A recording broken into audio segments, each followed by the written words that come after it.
The Judiciary and Foreign Relations Committee's Democratic Senator Chris Coons of Delaware, also with a senior fellow at the Atlantic Council, Ian Brzezinski. Good to have you both on this morning. Willie? So before we get to our two guests, some more foreign policy breaking news. North Korea has now come out and said it will not denuclearize. Oh, wow. Unless the United States removes its troops and the nuclear umbrella from South Korea and Japan. Who could have ever seen this coming, first of all? Secondly, isn't it amazing how weakness, just being so weak and pathetic, and just cowering, under the sight of Vladimir Putin. Isn't it amazing how that encourages other tyrants across the globe? Yeah. So to do things just like that. Kim Jong-un's sitting there. He's watching what's happening, maybe yesterday and before that, and he's saying, you know what? New demands for you, Donald Trump. Get all your troops out of South Korea and Japan, or there's no deal. Could you ever imagine he would seem so weak and impotent as a president? The very guy that ran on strength, to the point now he's getting kicked by the other school. Actually, this is what's so devastating. Let's go to Senator Coons. This is what's so devastating politically for Donald Trump. This is a guy that ran on strength, and now we've seen Donald Trump cower at the sight of Vladimir Putin in Helsinki, and now we see him cowering once again and turning the Middle East, turning Syria over to Russia. And he actually, in a tweet this morning, called Russia a local power there. By the way, just for our friends watching at home, until Donald Trump, Russia had been locked out of the Middle East since 1973. Senator Well, Joe, that's right. I couldn't disagree more with this decision. It's a terrible decision, both in how the president made it and in what he's decided to do. I only pray that our president will reconsider, because he managed to unite all of us in the Senate in the last 2 days. First, we had a very positive day where we all came together and passed a big, bold, bipartisan criminal justice reform bill and managed to avoid a government shutdown. So the mood was pretty positive yesterday.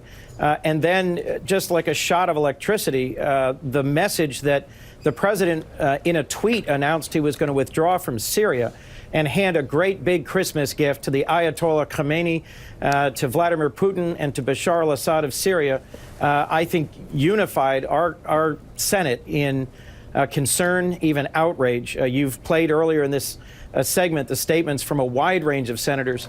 I'll add my voice to them. I pray our president reverses this terrible decision that simply cedes the ground of Syria to ISIS, to Iran, and to Russia. Just an awful decision. Ian Brzezinski, you and those associated with the Atlantic Council were very concerned leading into this week about what had been going on in Ukraine. Concerned that Putin may actually show aggression towards Ukraine in the coming weeks or months.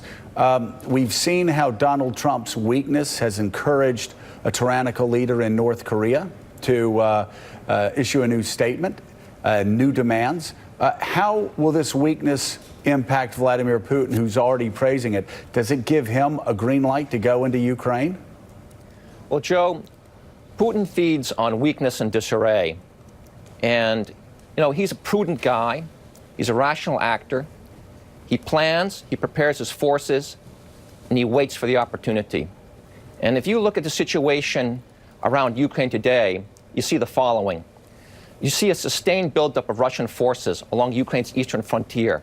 For 2 years, Russia has been building bases, roads, and deploying large amounts of tanks, armored personnel carriers, and forces. And just recently, he's moved more tanks and more aircraft into that area, air assault troops into that area, and also into Crimea. Second, from Putin's vantage point, he probably sees a West that's in political disarray and paralysis. He looks at Germany going through a difficult transition. He sees the protests in Paris. He sees the UK frozen by Brexit. And then he looks across the Atlantic and he sees a president who's facing increasing political challenges at home. So that's the West as distracted and paralyzed.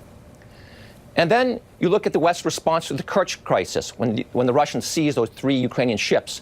There has been no response to that at all. The EU had a big summit. They did nothing. Trump has sent mixed signals on Russia. Yesterday, he increased sanctions and decreased sanctions. That's confusion, not a clear message. And winter is a bad time for Ukraine. It's least capable at that time to defend its territory.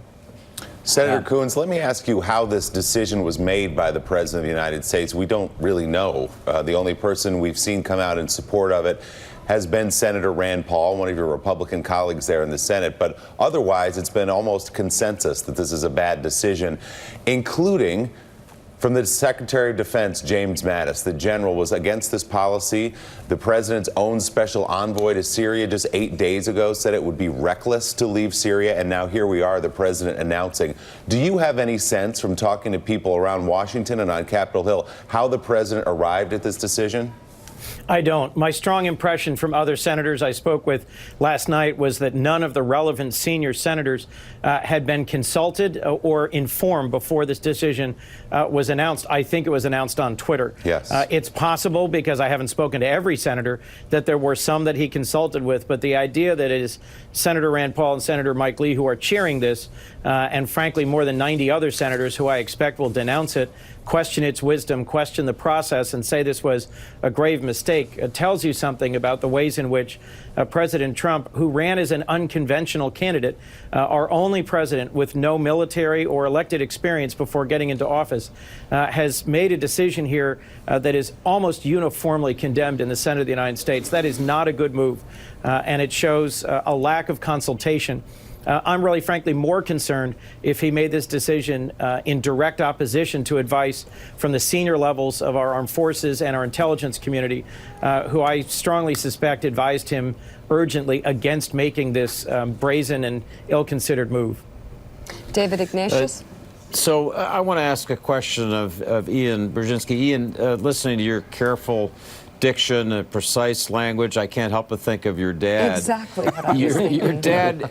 Your dad was wary of using military force, but when he felt it was necessary, he tried to do it with that similar precision. I'm just wondering what sort of advice you think he would offer based on your study of his career, his instincts about politics. What would he be saying now?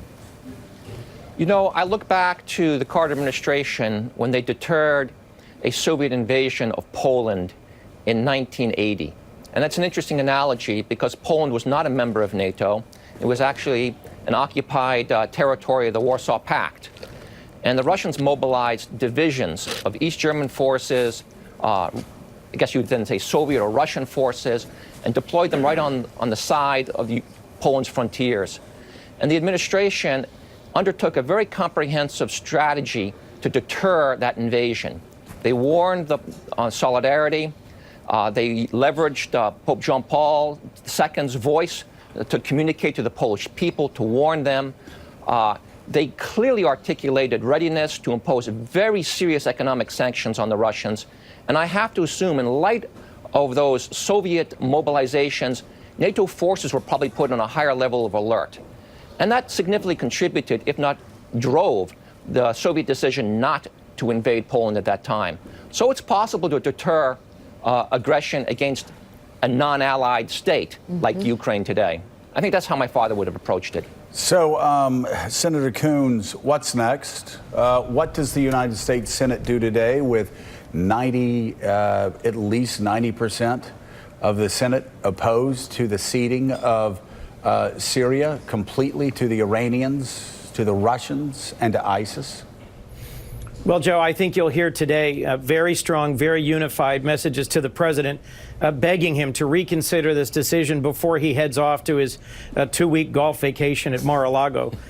He put out a video, as you referenced earlier, citing those who have fought and sacrificed and died in the conflict against ISIS. And my hunch is that you will hear voices from our armed forces, from the Congress, and from the general public saying that the war against ISIS is not won, and that we should best honor the sacrifice and service of our men and women at arms by not ceding this ground, by not paving a highway to control of Syria for Iran and bringing this threat right to the threshold of our vital ally, Israel.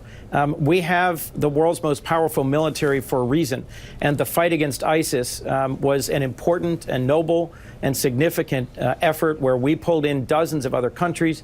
The United States did manage to bring some measure of stability to a part of a country that was destroyed by ISIS. That fight is not over and not won. And for us to just unilaterally withdraw and abandon the Kurds to an almost certain advance by either the Turks or the Iranians or both, I think is just why would anyone stand alongside us and fight in such an important conflict as our work against ISIS in the future if this is how we treat our partners, the Kurds, in this important fight against ISIS. So you'll see a lot of effort today to try and persuade the president to reverse this decision. Well, of course, the answer is they wouldn't because of this. And I fear many people, Senator, that saw that video in the military thought it grotesque, that the president summoned up the memories of those men and women who sacrificed their all for this country to fight against ISIS, to fight against Russia, to fight against Iran, and then claim